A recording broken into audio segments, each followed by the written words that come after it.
అలాగే 2019, 2024 మధ్య కాలంలో ఐటీడీలకు సంబంధించి ఒక్క రూపాయి కూడా గిరిజనులు కేటాయించినటువంటి దాఖలాలు లేవు అధ్యక్ష. ఐటీడీ ఆధ్వర్యంలో చదువుకున్నటువంటి యువకులకు యూత్ ట్రైనింగ్ సెంటర్స్ పెట్టి నిరుద్యోగ యువతలకు శిక్షణ కేంద్రాల ద్వారా వేలాది మందికి శిక్షణ ఇప్పించి వారి చేతి కోసం బ్యాంకుల ద్వారాగా రుణాలు కూడా ఇచ్చేటువంటి ఏర్పాటు ఐటీడీఏ చేసింది అధ్యక్ష.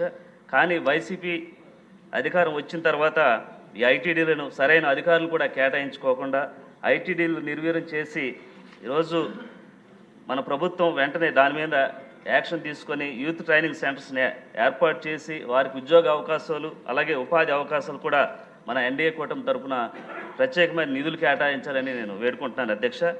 అలాగే చదువుకున్నటువంటి యువకులకు డిఎస్సి కోచింగు, టీటీసీ ఇలాగా కోచింగ్ సెంటర్లు కూడా ఏర్పాటు చేసి వారికి ఉద్యోగ అవకాశాలు కూడా మెండుగా అందించే విధంగా ఎన్డీఏ కూటమి ప్రభుత్వం చర్యలు తీసుకోవాలి అధ్యక్ష.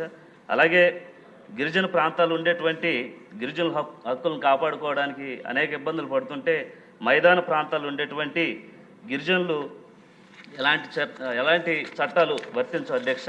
అలాగే వారికి ఐటీడీ నిధులు కానీ అలాగే 170 యాక్ట్ కానీ ఉద్యోగ అవకాశాలు కానీ ఈ మైదాన ప్రాంతాలు ఉండేటువంటి గిరిజనులకి అందించలేము అధ్యక్ష. అలాగే ఉదాహరణకు మా పోలవరం నియోజకవర్గంలో కోయిలగూడెం మండలంలో కిచ్చపగూడెం, బొత్తపగూడెం, మర్రిగూడెం గ్రామాలు ఇవి అన్నీ కూడా మైదాన ప్రాంతాలు ఉన్నాయి అధ్యక్ష.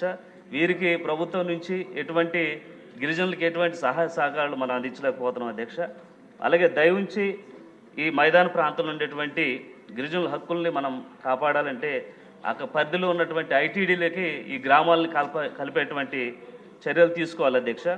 అలాగే ఏజెన్సీ ప్రాంతాల్లో ఉండేటువంటి గిరిజన బిడ్డలు ఈరోజు ప్రభుత్వం మన ఎన్డీఏ కూటమి తరఫున న్యాయం చేస్తారని 1000 కళ్ళతో ఎదురు చూస్తున్నారు అధ్యక్ష. అలాగే ఈరోజు 60-70 సంవత్సరాలు బట్టి ఏజెన్సీ ప్రాంతంలో ఎక్కడ కూడా రోడ్డు లేని పరిస్థితి అధ్యక్ష. ఈరోజు ఎన్డీఏ కూటమి వచ్చిన తర్వాత పవన్ కళ్యాణ్ గారి యొక్క చొరవతో ఈరోజు ప్రతి గ్రామంలో మారుమూల ప్రాంతంలో ప్రతి చోట కూడా సీసీ రోడ్లు పోసారు అధ్యక్ష, డ్రైనేజీలు పోస్తున్నారు అధ్యక్ష. అలాగే త్రాగునీటికి సంబంధించి అనేకమైన చర్యలు తీసుకుంటున్నారు అధ్యక్ష. ఈరోజు కేవలం ఎన్డీఏ కూటమి తరపునే ఈరోజు మనం ప్రతి గిరిజన గూడెల్లో ఈరోజు సీసీ రోడ్లు ఏర్పాటు చేసాం అధ్యక్ష. దీనికి సంబంధించి అడగండి బాలరాజు గారు, ఎవరు చేశారు, గొప్పగా చేశారు అనేది ప్రస్తుతానికి ఈ ప్రశ్నకి అప్రశ్న. అంటే గత ప్రభుత్వం ఏం కావాలి, మంత్రి గారి వద్ద నుంచి ఏం ఆశిస్తున్నారు, ఇది జరిగే అవకాశం ఉందా అనే ప్రశ్న రూపంలో మీరు అడగాలి. ఇలా చేసాం అలా చేసాం అనేది మంత్రి గారు చెప్తారు. అంటే గత ప్రభుత్వంలో అధ్యక్ష గిరిజన గూడెల్లో ఎక్కడ కూడా రోడ్లు పోసిన దాఖలాలు లేవు అధ్యక్ష.